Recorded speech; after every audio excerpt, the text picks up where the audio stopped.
रहा था कि पहले तो भाई ऑयल से ये लोग कमाते थे, लेकिन आज की डेट पे आप लोगों को पता होगा कि ऑयल तो खत्म होता जा रहा है। भाई जमीन में से कितना तेल निकालेंगे, कभी ना कभी तो खत्म होगा। ठीक है, तो ऑयल तो अब खत्म होता जा रहा है, तो अब ऐसे में क्या कर रहे हैं, सब्स्टिट्यूट उसका क्या निकाल रहे हैं, इलेक्ट्रिक कार्स, है क्या नहीं है। तो आज की डेट पे भाई जब ये उनको दिखाई दिया दुबई कंट्री को कि भाई हमारा तो ये तेल कभी ना कभी खत्म होगा, तो हम करेंगे क्या। हाँ, और दुबई आपको पता है ना, रेगिस्तान है, डेजर्ट है भाई। तो वहाँ कुछ बहुत ज्यादा एक्टिविटीज है नहीं करने के लिए कि और कोई बहुत ज्यादा सोर्स ऑफ इनकम की भी, अगर हम बात करें खेती बाड़ी कर लो या कोई ऐसी चीज कर लो, तो वो एक्टिविटीज वहाँ हो नहीं सकती। तो क्या करें। तो वहाँ का जो, वहाँ तो शेख होते हैं ना, आपको पता होगा वहाँ के तो जो कंट्री है वो शेख रूल करते हैं। तो जो वहाँ का रूलर था, उन्होंने डिसाइड किया कि भैया हम इसको एक काम करते हैं, दुबई को हम एक टूरिस्ट डेस्टिनेशन बना देंगे। टूरिस्ट डेस्टिनेशन सोचो जरा कितनी बड़ा, मतलब एकदम से चेंज, कहाँ एक वो ऑयल एंड गैस सप्लाई कर रहा है और एकदम से वो टूरिस्ट डेस्टिनेशन बनते हैं। और आज की डेट पे है, आप देखो, आप लोग कहते हैं ना कि चल दुबई घूम के आते हैं, नॉट लाइक गोवा घूम के आते हैं, मतलब कभी जब प्लान बनाएंगे तो Dubai is like a tourist destination. और उन्होंने उसको कैसे कन्वर्ट किया, आर्टिफिशियल आइलैंड्स बनाए हैं। पता है किसी को, पाम आइलैंड सुना है। दीज आर आर्टिफिशियल आइलैंड्स, यानी आइलैंड है नहीं, क्रिएट किया गया है, मैन मेड आइलैंड। एंड मतलब मैंने जब पहली बार सुना, मुझे इतनी इंक्विजिटिवनेस हुई कि यार ये आइलैंड कैसे बनाया उन्होंने। और इसके ऊपर पूरी एक डॉक्यूमेंट्री है, पूरी डिस्कवरी या national geographic, I think discovery की है, डिस्कवरी की पूरी डॉक्यूमेंट्री है। मैंने पूरी डॉक्यूमेंट्री देखी, इतनी इंफॉर्मेटिव थी कि हाँ किस तरीके से ये चीज करी गई। सो आप जब ऐसी चीजें देखते हो ना, तो आपका दिमाग खुलता है। जब मैं आपको कहता हूँ ना कि अपने आप कोशिश करा करो देखने की, जैसे मैंने टैली का भी अभी आपको बोला कि अपने आप देखो भाई। ठीक है, मैं दिखा दूंगा अलग चीजें, लेकिन जो अपने आप देखोगे ना, जो अपने आप चीजें देखने में मजा आएगा, वो उसमें मजा नहीं आएगा। ठीक है, तो ऐसी कोई चीज अगर आती है तो सर्च किया करो, देखा करो। ठीक है, इससे एक्चुअली अपना रियल एजुकेशन बढ़ता है। ये जो आप पढ़ रहे होते हैं थ्योरेटिकली हर कोई पढ़ रहा है भाई, जो अगर आपके अंदर कुछ मन में आ रहा है ये कैसे होता है वो कैसे होता है, तो उन चीजों को सर्च किया करो, देखा करो।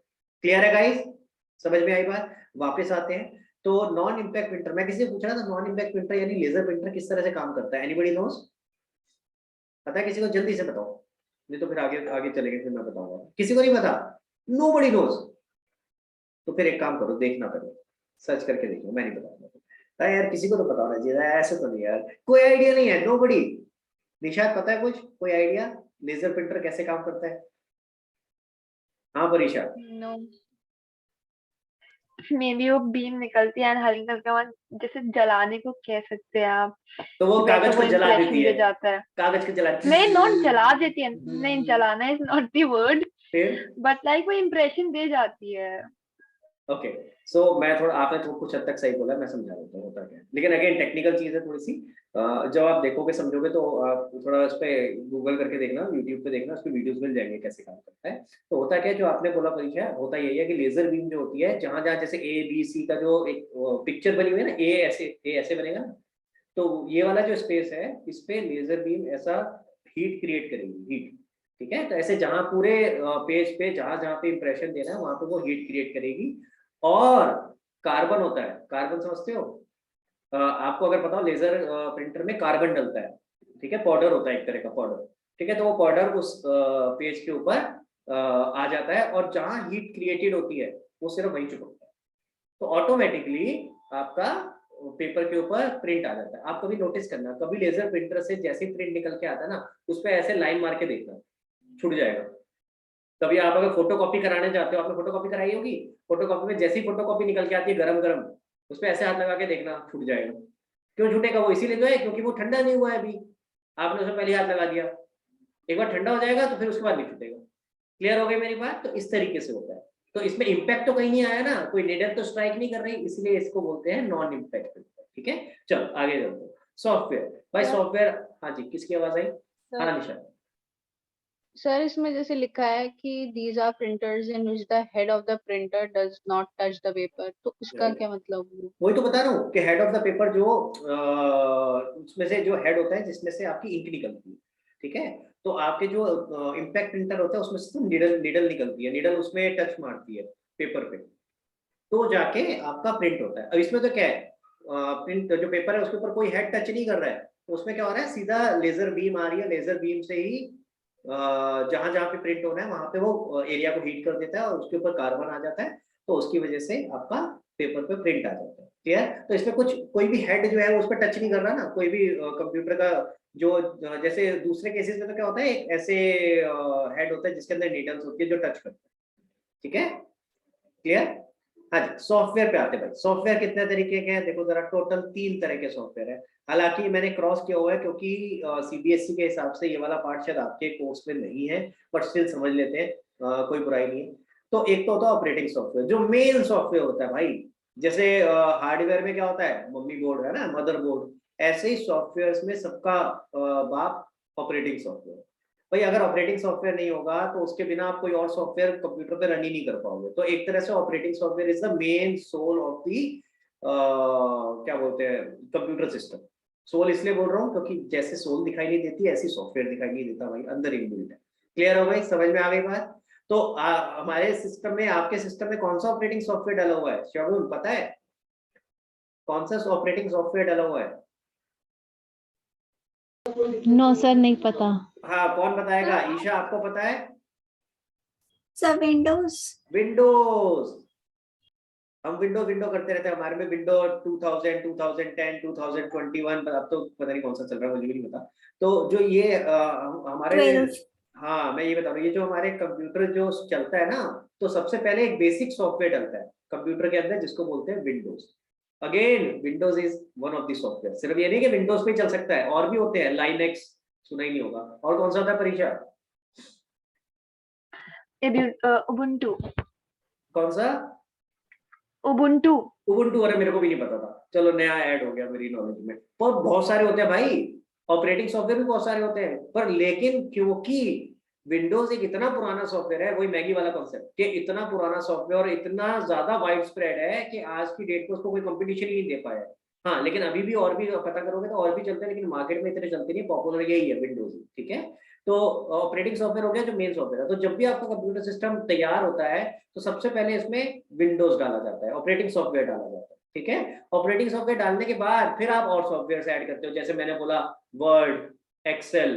ठीक है, इसको कहते हैं माइक्रोसॉफ्ट ऑफिस, जिसके अंदर पूरा पैकेज आता है, माइक्रोसॉफ्ट के सारे ये सॉफ्टवेयर। समझ आई?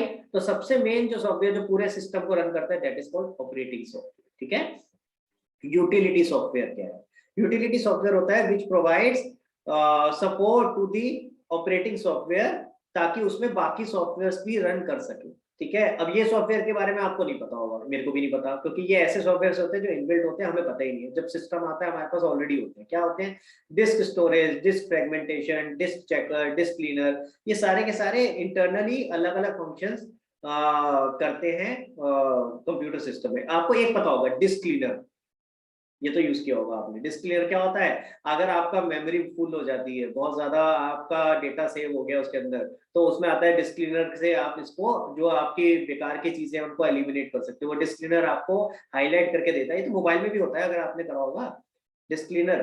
तो उसमें क्या होता है, वो ढूंढ के देता है कि कौन कौन सी ऐसी चीजें फालतू की जो आप यूज नहीं कर रहे लेकिन डली हुई है, आप डिलीट कर दो इनको, है ना। तो ये इस तरह के सॉफ्टवेयर हैं जो कि कहलाते हैं यूटिलिटी सॉफ्टवेयर, जो कि मेन जो फंक्शन है उसको सपोर्ट करते हैं। ठीक है, अब अगला आता है एप्लीकेशन सॉफ्टवेयर। ये क्या है? ये वो सॉफ्टवेयर होते हैं जो आप खुद इंस्टॉल करते हो।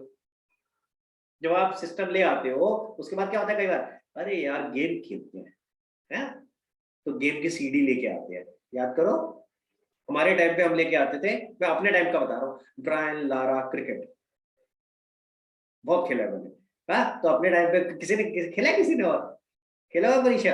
अरे वाह एक और आता था WWE का, रेसलिंग का भी एक गेम आता था। ऐसे में 2-3 ऐसे क्या होता है, ये जो गेम्स आ रहे हैं सब क्या है, these are called application software, जो एक पर्टिकुलर एप्लीकेशन को चला रहे हैं। टैली क्या है? Tally is also application software. आप अलग से तो इंस्टॉल करते हो उसके अंदर, जो आप जिसको चाहिए, जैसे आपके में नहीं है ना अभी, अब आप कहोगे तो अलग से इंस्टॉल होगी, है ना। तो जितने भी आप EXE फाइल जो करते नहीं, कई बार हम EXE फाइल डाउनलोड कर लेते हैं कहीं से, फिर उसको रन करते हैं, तो that is what, that is application software. समझ आई बात? तो यानी कि 3 सॉफ्टवेयर क्या क्या हो गए भाई? एक सॉफ्टवेयर तो ऑपरेटिंग सॉफ्टवेयर जो मेन सॉफ्टवेयर है, जो सारा कुछ सिस्टम चला रहा है, दूसरा यूटिलिटी जो उसी को सपोर्ट कर रहा है, और तीसरा application software, depending upon my personal usage, मुझे जो जो चीजें चाहिए उसी तरह के सॉफ्टवेयर में डाल दूंगा। क्लियर हो गया? समझ आ गई सबको? चलो भैया आगे चलते हैं। ह्यूमन वेयर तो हम बात कर चुके हैं, क्या होता है आप, मैं, ह्यूमन वेयर। अब इसके भी उन्होंने अलग अलग बाइफिकेशन बोल दिए। कौन कौन हो सकता है जो कंप्यूटर को काम हैंडल कर रहा हो? एक सिस्टम एनालिस्ट, वो कौन होता है? जो डिजाइन करता है पूरा प्रोसेसिंग सिस्टम को, कि भैया ये जो हमारा कंप्यूटर सिस्टम है कैसे काम करेगा, उसने डिजाइन किया। दूसरा होता है प्रोग्रामर, जो सॉफ्टवेयर प्रोग्राम वगैरह ये सब बनाता है। अगेन टेक्निकल्स पे नहीं जा रहा हूं मैं, क्योंकि वो पूरा फिर टेक्निकल पार्ट हो जाएगा। एनालिस्ट क्या करता है, प्रोग्रामर क्या करता है, बट ये सारे हैं वो। हम कौन है, आप और मैं? ऑपरेटर। हम क्या कर रहे हैं, ऑपरेट कर रहे हैं भाई। हम कौन है, ऑपरेटर। तो एनालिस्ट पहला लेवल हो गया, जो सिस्टम को डिजाइन कर रहा है। दूसरा हो गया प्रोग्रामर, जो उसको एक्चुअल शेप दे रहा है और हम उसको एक्चुअली यूज कर रहे हैं। ठीक है, चलो कैपेबिलिटीज ऑफ कंप्यूटर सिस्टम। भाई क्या क्या कैपेबिलिटीज है उसके अंदर? सबसे पहली चीज, स्पीड से काम करता है, फट से काम हो जाता है। ये काम जो आप अपने हाथ से कर रहे होते हैं, कुछ भी चीज लिख रहे हो, टप टप टप टप टाइप हो जाता है। हाँ, कुछ भी आपको प्रोसेसिंग करनी है, कोई भी 2+2 4, ये तो आसान था। 2299 कुछ लंबी सी फिगर दे दूंगा उनको, मल्टीप्लाई प्लस डिवाइड कुछ भी करना सब हो जाएगा। अगेन ये तो बहुत छोटी चीजें हैं, और बहुत सारे प्रोग्राम्स इस तरह से वो रन कर लेता है जल्दी से। एक्यूरेसी, अगर मैं कहूँ 19 डिवाइडेड बाय 5, हाँ, तो आप बोलोगे 3.1 या 2 डेसिमल बता दोगे। इसमें कहोगे 15 डेसिमल तक बता, वो बता देगा। तो जितनी एक्यूरेसी चाहिए उतनी एक्यूरेसी मिल जाएगी। ठीक है, रिलायबल, भाई आप रिलाय कर सकते हो। हमारे से गलतियां हो सकती हैं, कंप्यूटर से गलती नहीं हो सकती। अगर आपने प्रोग्राम ठीक बनाया तो, प्रोग्राम ही गलत है तो वो कुछ नहीं कर सकते, है ना। चलो आगे, वर्सिटैलिटी, भाई कंप्यूटर को किसी भी चीज के लिए यूज कर सकते हो। कुछ लोग गेम खेलने के लिए यूज करते हैं, कुछ लोग हमारी तरह जूम मीटिंग करते हैं, मतलब जूम पे क्लासेस लेते हैं। कुछ लोग अपनी प्रोफेशनल काम करते हैं, भाई ऑफिस के काम करते हैं, वो भी वर्ड एक्सेल, जो मैं ये सब बात कर रहा था, इन सब चीजों। तो इट डिपेंड्स अपॉन आप कैसे यूज करना चाहो, वैसे कर सकते हो। ठीक है, अगर एक छोटी सी चीज, आपने देखा होगा स्पेस शटल। स्पेस शटल समझते हो, रॉकेट जो ऊपर जाता है स्पेस में, है ना। अब उसमें क्या है, उसके अंदर भी तो कंप्यूटर लगे हुए हैं भाई। हाँ, पर आपके और मेरे वाला कंप्यूटर नहीं है, उसके लिए अलग प्रोग्राम्स उसके अंदर इनबिल्ट है, तो वो भी कंप्यूटर ही। तो अगेन कंप्यूटर की यूसेज बहुत सारे हैं, जिस मर्जी तरह से यूज कर सकते हो। स्टोरेज एंड रिट्रीवल बहुत इंपॉर्टेंट फंक्शन। भाई आज की डेट पे अगर मैं हाथ से कुछ लिखता हूँ तो उसके खो जाने के चांसेस बहुत होते हैं। कहीं खो गया, फट गया, खराब हो गया, 10 साल बाद तो कुछ बचेगा ही नहीं। लेकिन कंप्यूटर के अंदर अगर कुछ सेव्ड है तो आप कभी भी कुछ भी सेव कर सकते हो, कुछ भी रिट्रीव कर सकते हो, आसानी से मिल जाए। क्लियर? हाँ, ऑब्वियसली आपने अब ढंग से फोल्डर बना रखे हो। अब ये मत कहना, लास्ट टाइम मैं ये बता रहा था ना, तो मेरे से कह रहा था एक बच्चा, सर मेरे सिस्टम में से ढूंढ के दिखाओ जरा, एक फाइल का नाम बताता हूँ मैं आपको। अब तुम अगर उसको ऐसे गंदी तरीके से फैला के रखोगे, उसका डेस्कटॉप उसने लगाया और डेस्कटॉप भरा पड़ा है। मैंने कहा बेटा मैं अपना डेस्कटॉप दिखाता हूँ, 4 या 5 गिने चुने आइकन होंगे, उसके अंदर फोल्डर के फोल्डर बने होंगे, वो अलग बात है, तो बाहर तो क्लीन होता है भाई। और अगर वैसे भी ढूंढना हो तो फाइल में जाकर के सर्च का ऑप्शन होता है, आपके नीचे सर्च आ रहा होता है ना, सर्च बार, वहां डाल के देखोगे तो मिल जाएगा, जो भी नाम डालो। तो it is very easy to retrieve. ठीक है, अब लिमिटेशन क्या है? लिमिटेशन क्या है भाई? पहला, जैसे आप बोलोगे वैसे ऑपरेट करेगा। एंटर दबाओगे तो एंटर का काम करेगा, बैकस्पेस दबाओगे तो बैकस्पेस का काम करेगा, जो आप कहोगे वही करेगा ना यार। समझ आ रही है? इसी तरह से जैसा सॉफ्टवेयर आप उसके अंदर डालोगे, वो सॉफ्टवेयर के इंस्ट्रक्शंस के हिसाब से ही प्रोसेस करेगा, उसका अपना कोई दिमाग नहीं है। ठीक है, तो इंटेलिजेंस में एक्चुअली यही आ गया, अगला पॉइंट यही है, it lacks its own intelligence. भाई वो उसकी इंटेलिजेंस क्या है? जो प्रोग्राम आपने उसके अंदर डाल दिया। तो अगर आपका प्रोग्राम बहुत सॉलिड है, वो अच्छा बना हुआ है, तब तो वो बहुत अच्छा काम करेगा, जो प्रोग्राम में लिखा है वैसे करेगा। लेकिन अगर उसमें कुछ डाला ही नहीं, मान लो सोचो मैं मार्केट से कंप्यूटर लेके आ जाऊँ, उसके अंदर सिर्फ विंडोज है, मैं तो विंडोज भी मैं मान रहा हूँ, चलो डाल दिया, अदरवाइज उसके अलावा उसमें कुछ भी नहीं है। अब तुम मुझसे कहो भाई चल तू मेरे को कुछ टाइप करना है, मैं कहाँ टाइप करूँ? तो MS वर्ड डालोगे तभी टाइप कर पाओगे ना भाई। समझ रहे हो मेरी बात? तो पॉइंट इज, उसकी इंटेलिजेंस उसी चीज से डिफाइन होगी कि उसमें आप कितने इंटेलिजेंट प्रोग्राम्स उसके अंदर डाल रहे हो, पर अपने आप से वो कुछ नहीं करेगा। आप उससे कहोगे, जैसे मैंने बोला था ना अभी, चल रीड कर मेरे माइंड में एंट्री अपने आप कर ले, वो नहीं कर सकता भाई वो। समझ में आ रही है? मैं डेटा तो मुझे ही पंच करना पड़ेगा, तो it does not have intelligence of its own. Clear? Similarly decision making power उसके अंदर नहीं है। जैसे फॉर एग्जांपल टैली में आप सारी एंट्रीज कर लो, उससे ऑटोमेटिकली वो सब कुछ जनरेट कर देगा, रिपोर्ट्स बना देगा। अब आपके पास बैलेंस शीट और प्रॉफिट एंड लॉस अकाउंट आ गया। अब उसके बाद एक्शन क्या लेना है, ये तो आप ही ने डिसाइड करना है। भाई मान लो पिछले साल मेरा प्रॉफिट था 15%, इस साल रह गया 10%, है। अब वो 10% क्यों रह गया, उसके बेसिस पे मैं क्या एक्शन लूं? वो तो मैं डिसाइड करूंगा ना, कंप्यूटर थोड़ा ना मुझे बताएगा इस आदमी को नौकरी से निकाल दो, कंप्यूटर बताएगा क्या? वो तो भाई मुझे ही करना पड़ेगा ना। कंप्यूटर आपको रिपोर्ट्स निकाल के दे सकता है, उस रिपोर्ट को पढ़ के समझना और उससे डिसीजन लेना वो हमें खुद करना पड़ेगा। अगर बाय द वे आपको किसी ने सुना है एआई, एआई पता है किसी को क्या होता है? क्या होता है एआई? बताओ कौन बताएगा? हाँ ईशा। आर्टिफिशियल अरे इंटेलिजेंस, नाम सबको पता है, थोड़ा इलेबोरेट तो करो बेटा, फुल फॉर्म थोड़ी ना पूछी। जैसे रोबोट्स होते हैं So why are they called artificial intelligence? वो आर्टिफिशियली इंटेलिजेंट होते हैं, अरे लाइक वो वाह, खुद से भी ए, कुछ स्टेप हमने फुल फॉर्म को एक सेंटेंस में डाल दिया। खुद से भी स्टेप्स ले सकते हैं। हाँ ये लाइक बात पहले ना से आगे, कोई इंफॉर्मेशन फीड करेंगे तो ये बात जो आपने आगे वाला पार्ट बोला ना कि वो खुद से कुछ स्टेप्स ले सकते हैं। यानी कि देखो होता क्या आर्टिफिशियल इंटेलिजेंस में, आर्टिफिशियल इंटेलिजेंस का मतलब यही है कि भाई देखो एक तो होता है मैंने कुछ प्रोग्राम कर दिया, अब वो मेरे प्रोग्राम के हिसाब से चल रहा है। अब अगर कोई ऐसा इवेंट हो गया जो मेरे प्रोग्राम में था ही नहीं, तो वो रुक जाएगा भाई, क्या करूं, मुझे तो पता ही नहीं इसका क्या करना है, क्योंकि इनबिल्ट ही नहीं है प्रोग्राम के अंदर। समझ आ रही है मेरी बात? क्लियर है? अब आर्टिफिशियल इंटेलिजेंस में क्या होगा, वो अपना दिमाग खुद लगाएगा और अपने हिसाब से जो उसे अप्रोप्रिएट एक्शन लगेगा वो लेगा। क्लियर हो गई? This is called artificial intelligence. Clear? तो जो रोबोट होते हैं, रोबोट के अंदर भी भाई, robot is not actually artificial intelligence. किसने बोला था? अवनी थी या कौन था, या ईशा थी? तो ईशा, रोबोट में भी प्रोग्राम डिफाइंड है, ठीक है, लेकिन कोशिश करी जा रही है इस तरह की, काफी लोग और काफी प्रोग्रामर्स इसकी कोशिश कर रहे हैं कि आर्टिफिशियल इंटेलिजेंस को लाया जाए। यानी किसी तरीके से एक सिस्टम क्रिएट किया जाए जहां पे कंप्यूटर खुद अपने आप सोच करके रीजनेबल एक्शंस ले सके, जहां उसको प्रीसेट प्रोग्राम ना हो। समझ आ रही है? अगर आप लोगों ने, किसी ने वो पिक्चर देखी है, कौन सी थी यार, कौन सी पिक्चर थी यार वो, इंग्लिश मूवी यार, फ्री का है। नॉट फ्री है, नॉट फ्री है, वो थोड़ी इससे पहले जाओ, पीछे जाओ, जिसके अंदर आर्नोल्ड, कौन था वो जो आर्नोल्ड वाला हीरो है, मुझे नाम भी नहीं याद रहता हीरो का उसका यार,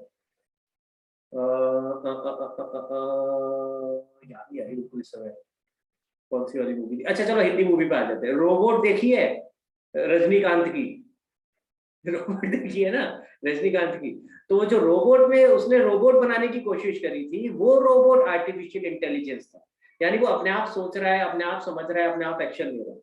और आर्टिफिशियल इंटेलिजेंस को कई लोग इसीलिए अपोज भी करते हैं कि कहीं आपने उसमें मशीन्स में इतनी इंटेलिजेंस इनबिल्ट ना कर दी कि वो ह्यूमंस के ऊपर टेक ओवर कर ले। अब वो एक्चुअली जो मैं मूवी बता रहा हूँ वो वही थी, मुझे नाम याद नहीं आ रहा वो कौन सी मूवी थी, उसका नाम क्या था, बट उसमें यही था कि उन्होंने आर्टिफिशियल इंटेलिजेंस जो क्रिएट की थी, उन्होंने टर्मिनेटर, कहाँ से आवाज है, कौन कौन देखा ये मूवी?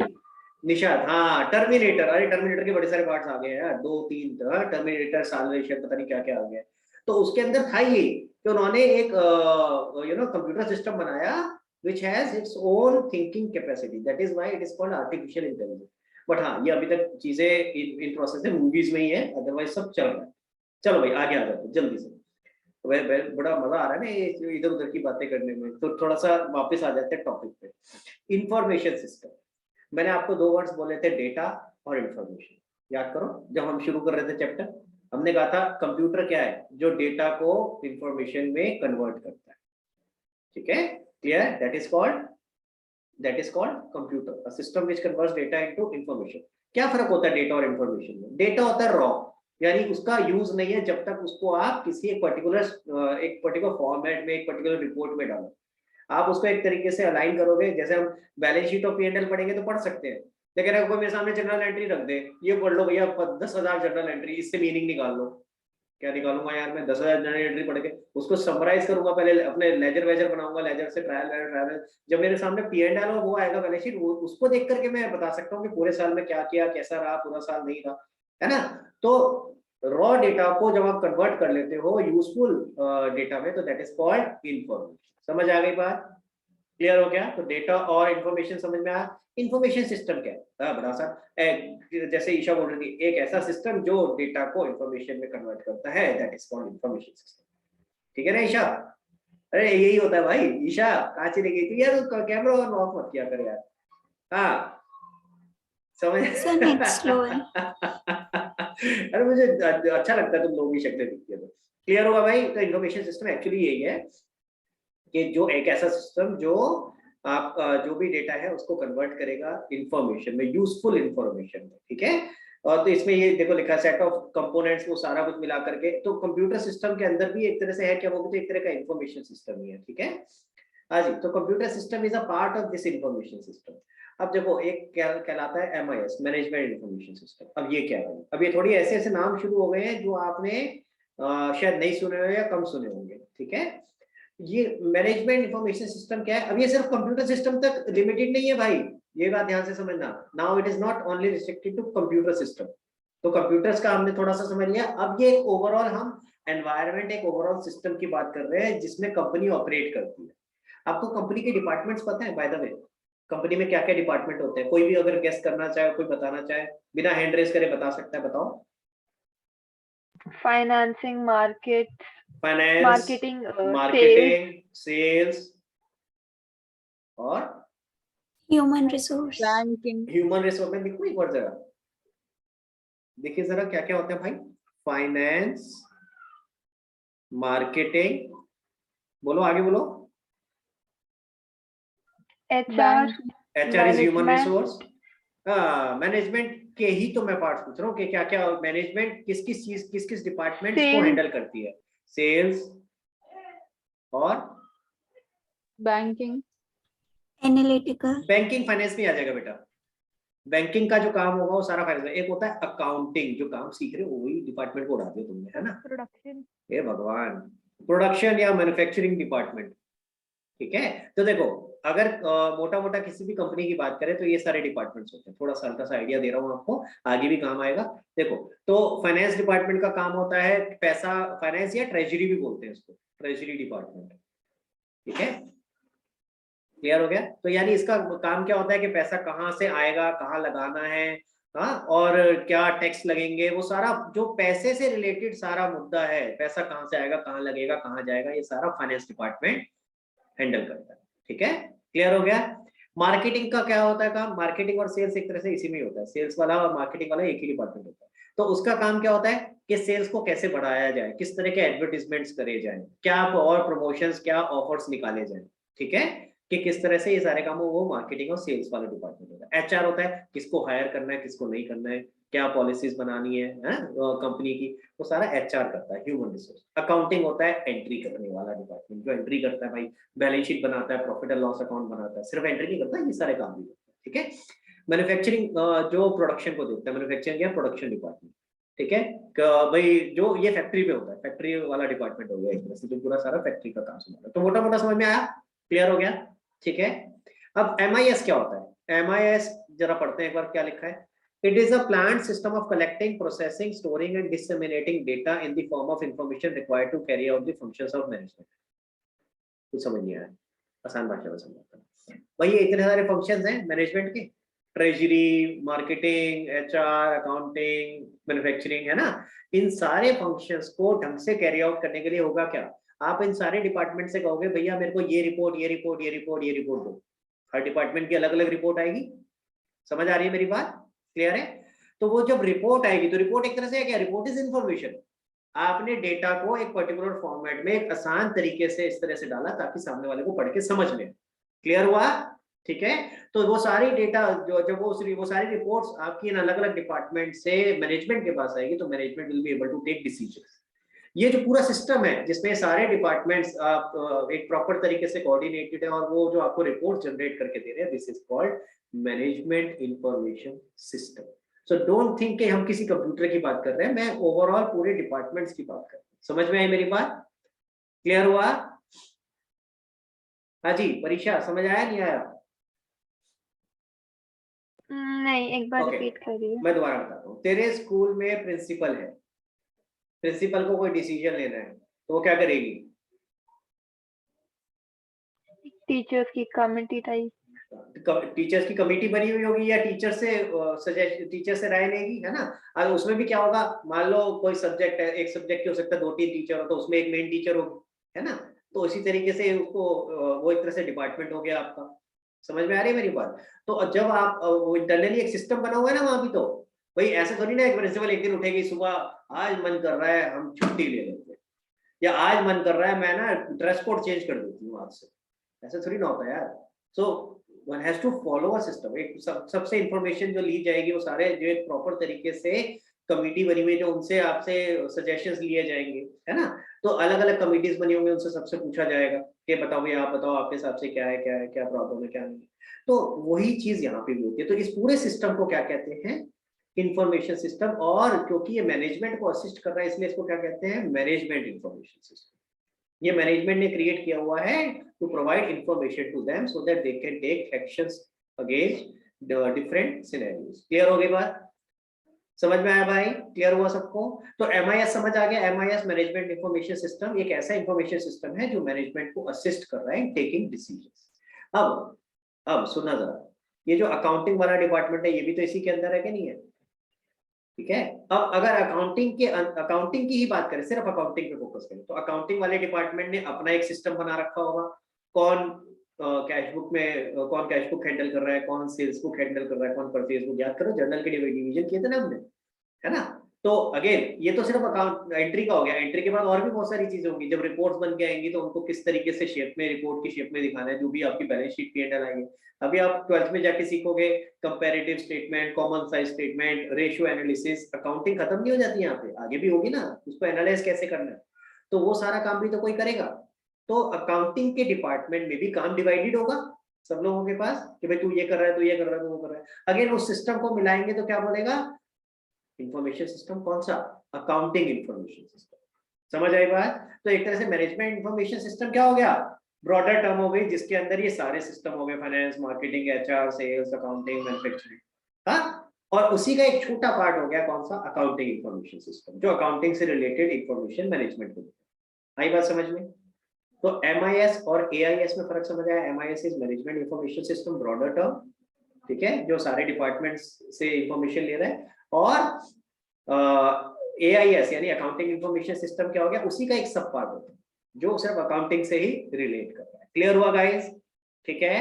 चल सकते हैं आगे, चलो आगे चलते हैं।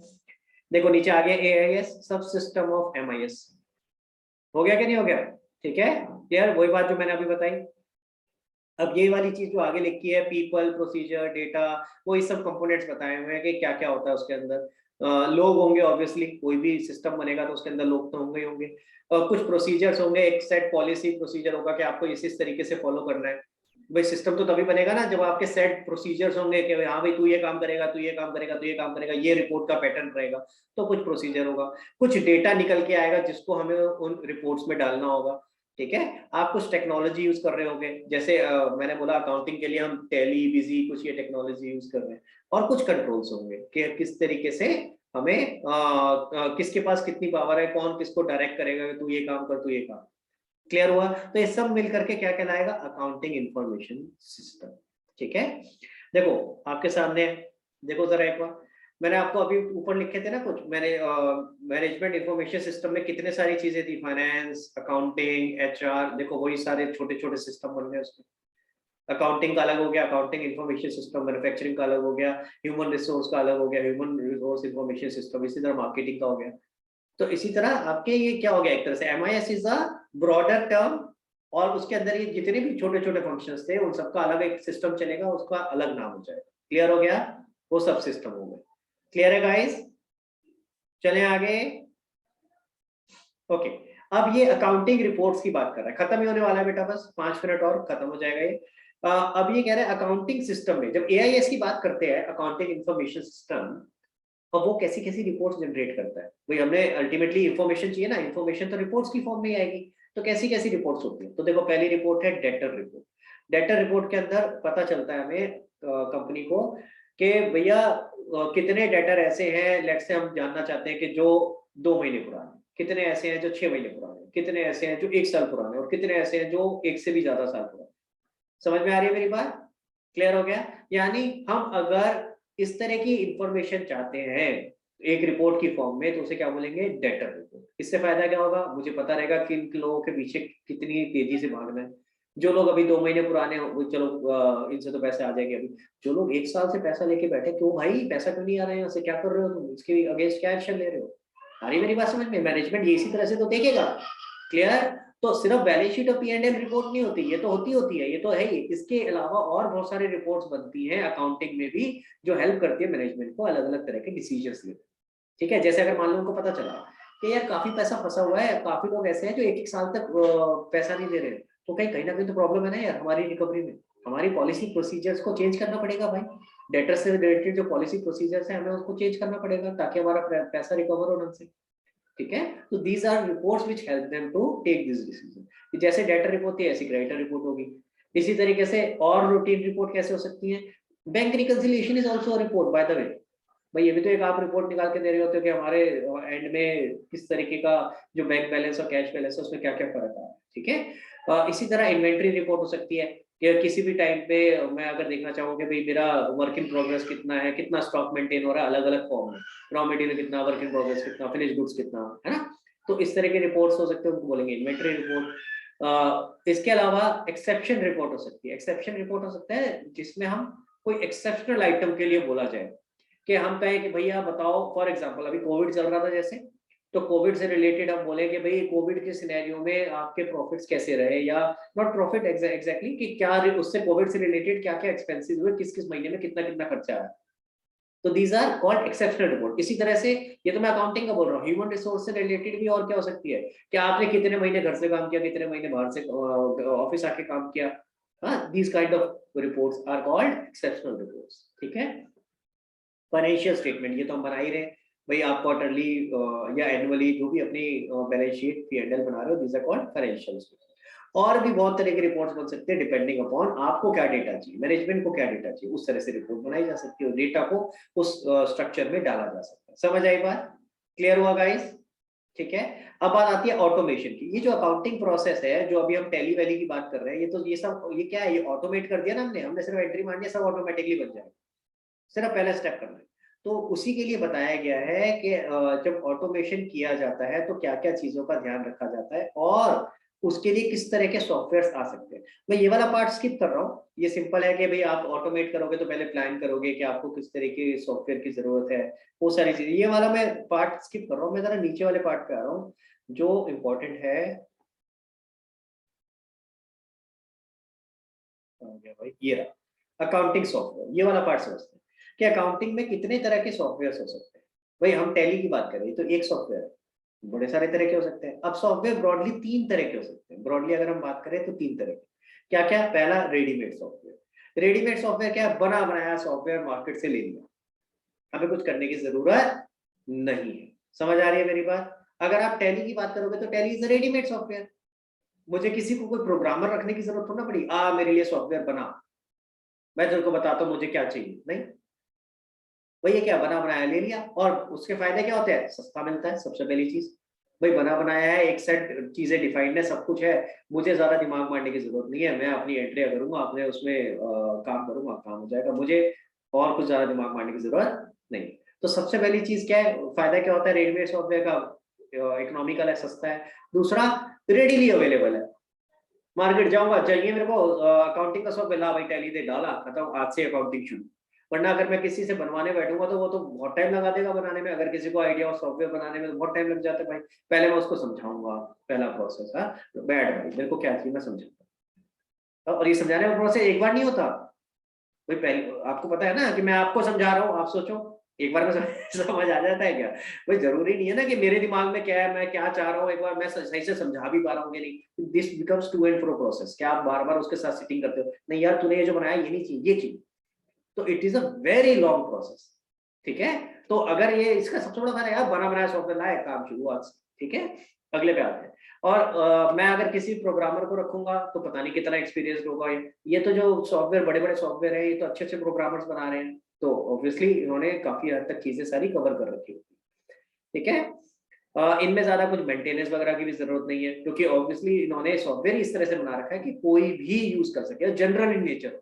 ठीक है, और these are used by many users. अब मैंने जैसे टैली बोला तो कितने लोग टैली यूज कर रहे हैं यार, तो जो भी प्रॉब्लम आ रही होती है तो वो टेली वाले लोग रिमूव करते जाते हैं, उसका अपडेट आता जाता है। जैसे आपके फोन्स में भी होता है ना, फोन में जो ऑपरेटिंग सॉफ्टवेयर ओएस बोलते हैं उसको, है ना।